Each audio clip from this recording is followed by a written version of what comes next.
I'm really happy to be working on this shelter to help frontline workers. I think it's great to be a part of helping out the community to continue working together on this, to handling the epidemic.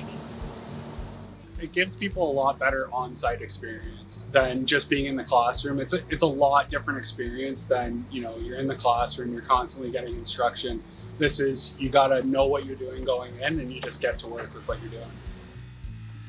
We're very happy to have a community partner like Loyalist College and that they could build this shelter for us. It's been a really great warming center, especially in the colder months that have been coming on. Keep us out of the snow, the wind, everything. The staff really enjoy it, appreciate it. Today it's -20 and we've got someone who's been outside since 9 a.m. because they have that ability that they don't have to constantly switch out. The fact that the community could band together, Loyalists could just come in and say, hey, we're willing to help you guys out. It's wonderful, it's amazing. Everyone's elated, it's above and beyond.